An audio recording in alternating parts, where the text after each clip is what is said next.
questions. Where are you from? And he said, I'm from everywhere. And then the other question, I said, what do you like? And he says, I like for being active, doing things, and being young, like a young person. So here we have Elaine. He made it, I think we got it wrong. Eldeen, Eldeen. Correct my spelling, you're correct my Irish or the English.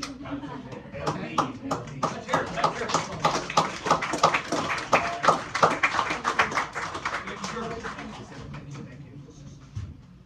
It is always a pleasure to be here because this is such a beautiful, wonderful room.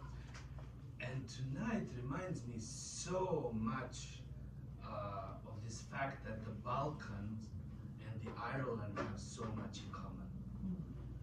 I can definitely hear all these words, all the different expressions, don't come in with your arms swinging, very important. So we have so much in common,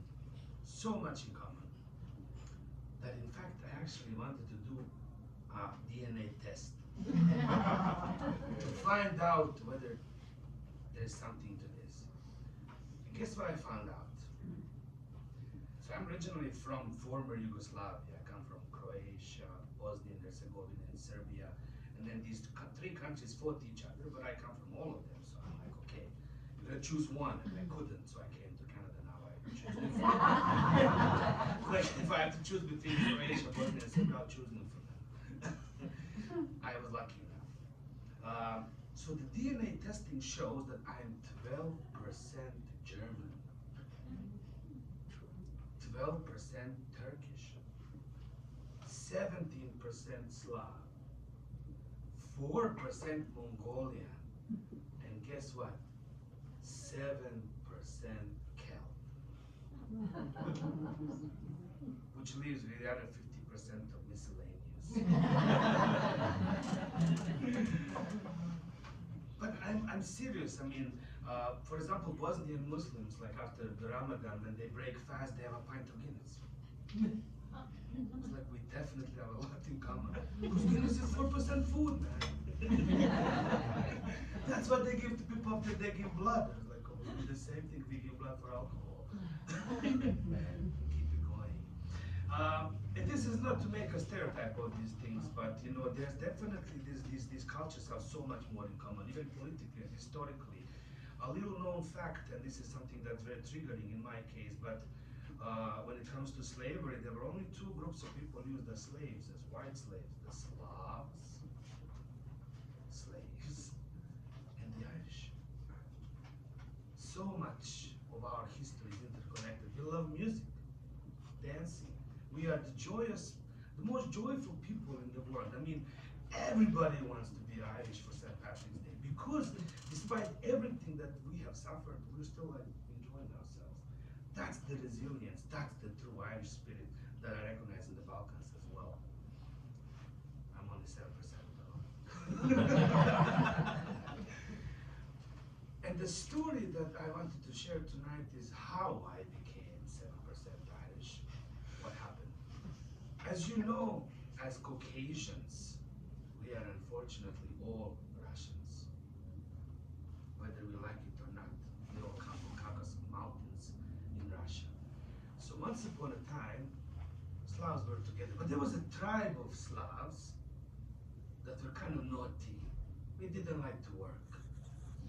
But when we worked really hard. This is another thing about Irish. The work ethics of Irish is amazing once you get them to work. But seriously, Ireland has built America. Irish have built New York, right? And drunk or sober, they'll show up to work. That's another part of the work ethic that's absolutely amazing. So these Slavs were kind of naughty. They used to go and attack the majority of other people, the rich, steal from them and enjoy, have big parties, you know, going to. And so these rich Slavs got angry. And it's like, we don't like these Slavs. We're gonna expel them.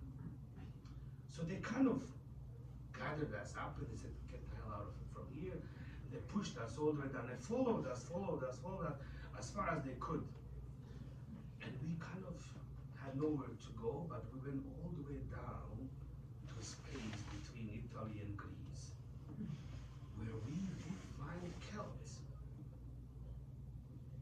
Celts were there. So along the way, what happens was that, I'm gonna use an expression, fell in love. Because I don't want to say what actually happened. But our people fell in love with the tribes along the way. So our women got pregnant with all kinds of people. The Germans, the Italians, the Turks, Mongolians, the Hungarians, the Austrians. I mean, to preserve our identity was very difficult. So we decided, instead of preserving our identity, we aimed to build a new, all-inclusive identity. We became the South Slavs, which Yugoslavia means the land of South Slavs. We couldn't get along with Irish or Celts that were there at the time. So Celts said, screw you guys, and then went all the way to England. We'd rather live with British than with you guys, which is, I don't blame them. That's how the story goes. But we ended up finding our space there between Italy and Greece, and then the Roman Empire, then the Greek Empire, then the Turks. We were under Turks for 600 years. 600 years. You know, my family comes from a very strong Roman Catholic background. Somewhere along the way, my last name is Husik, as in music. There's Husik of every religious group. Some of us are even humans too. I'm kidding. And this is how I end this story with a birthday party. Took 4 of us to organize a birthday party because during the war or the aggression, whatever we call it, in the 90s, Serbia was under embargo. There was nothing going in and out. We had nothing. So 4 of us decided to get together to organize a party. Great. Put all our money together. And during the party, my friend played this tape. One of our famous singers had this song called Hairi Mate, which means nothing. It's kind of language that nobody really uses anymore. No, they go something like Hairi Mate, da, da. It's a mix of Gaelic and Turkish and German and God knows what, just like we all are. And we were there drinking heavily, of course, we were like in 20s. My friend said, close your eyes. What do you see? I closed my eyes and he closed his eyes. We were coded.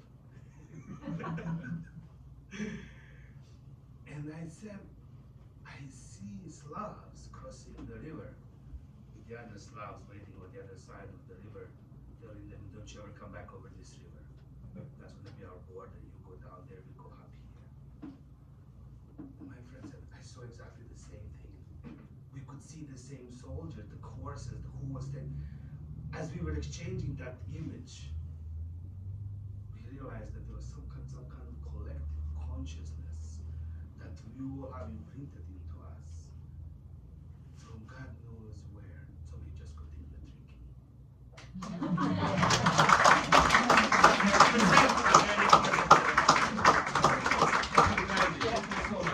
Very much real history lesson about identity and roots, which are so important in philosophy, and we can identify that in different land. Before I move on, I think